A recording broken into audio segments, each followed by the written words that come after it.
All right, well, let's get down to it. Treasury Secretary. I mean, when was the last time we really talked a lot about a Treasury Secretary? Probably goes back to the Great Depression, Herbert Hoover, right, Peter? Well, probably, but back then, Hoover, of course, didn't listen to his Secretary of the Treasury. That's true. It was he Andrew said to Mellon, forget about it, right? Well, but Mellon is the one that was the sense of reason. He wanted the government to stay out of it and let the free market work, and Hoover wouldn't listen to Mellon, and, of course, they ended up creating the Great Depression together with Roosevelt. So which leads me to my question, Jeremy, and I'll get you both to give me a final thought on this. I mean, we've heard all this comparison to Herbert Hoover. I mean, is it possible it can get that bad? I mean, we're talking food lines, and that's coming up. I mean, John McCain compared Barack Obama to Hoover. It is impossible to get that bad. That's exactly why we have deposit insurance. That's exactly why we have a Fed providing liquidity. That's exactly why we have protection of the banks. Back in the 1930s, we had thousands of banks fail, millions of depositors lose every penny. That's why we had the Great Depression. There is no possibility of that happening again. You couldn't be more wrong, Jeremy. During the Great Depression, only about 2% of the money on deposit was lost. This time, it's all going to be completely wiped out. There is no protection. All the government has is a printing press. All they can do is ensure that we can take our money out, but they can't ensure that we buy anything with it. The government is making all the mistakes that we made in the 1930s, only they're making them bigger, and they're making them at a time where our economy is fundamentally less sound than it was. This could be every bit as bad as the 1930s, except worse, and instead of consumer prices falling, they're going to explode through the roof. Jeremy.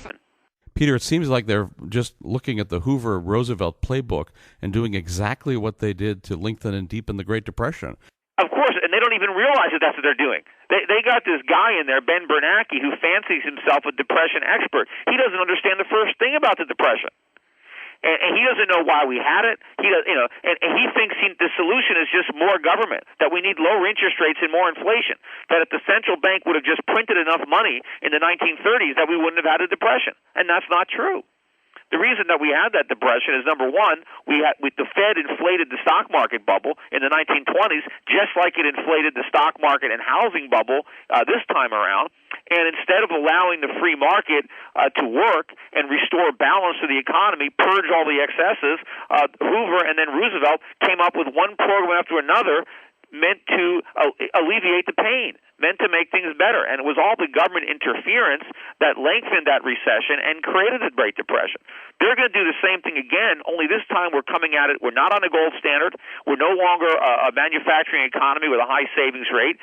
So we can't afford the foolish New Deal type programs that we could afford back then. And so the damage to our economy this time around could be fatal, because what they're going to do is destroy the currency. And if they think we've got economic problems now, wait till they see how big these problems become when our money is worthless. But doesn't that tell you that things could, as Bernanke wrote in his papers, as an academic, the financial accelerator. Once the financial accelerator starts, you've got to go quick. Bernanke does see right now is that the best decisions I've ever made in my career as a Wall Street investor, and I've been pretty good, Christine, is to admit that I'm wrong. Dead wrong, get out, go out, sell it, and do something else. And I think Bernanke has a brilliant record. He has studied the Depression probably in greater detail than anyone else. Peter, that really is foolish on your part. No, it is. To call someone who spent his entire life studying something clueless. He wasted his time. No, he is clueless. Peter, he doesn't understand it at all. Well, Peter, come on. You can't be the only guy right in the room. No, but I know that he's wrong. Well, you cannot. No, I don't think he is wrong. He's dead wrong. Let's talk about what he... On its feet, then we can start thinking about taking away some of the economy's not going to be back on its feet. The government's not going to let that happen. You're assuming that the government can solve these problems. They can't. They can't micromanage this economy. It didn't work in the 1930s. The Politburo couldn't micromanage the Russian economy. We need to put our faith in the free market, in capitalism, in market forces. We can't let these cronies in Washington try to set prices, fix prices, decide which companies fail, which companies don't. This is going to be a disaster much bigger than the one they're trying to fight. Can I just say one thing? I want to say one thing. Yeah, the reason why the 1929 stock market crash turned into a Great Depression was this kind of thinking, that we let it burn, let the market work, and we saw what happened. No, that's not what we did. That's a myth. That's exactly what we did. No, we didn't. We did it. We interfered. We didn't let the market work. You got to reread your history. All right. Look, there's this conventional wisdom, which happens to be wrong, that we need to run surpluses or balanced books. 70% of the time in the history of the country, we have never done so. We've grown the biggest economy this world has ever seen.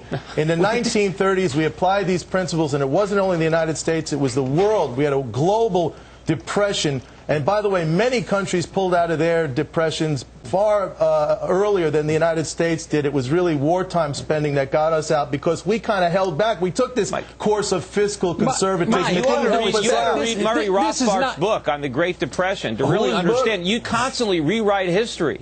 You know, this is not the 1930s. 100% wrong. Hey, you're the one that brought Go ahead, Wayne. Go ahead, Read Wayne. Rothbard's book, The Great Depression.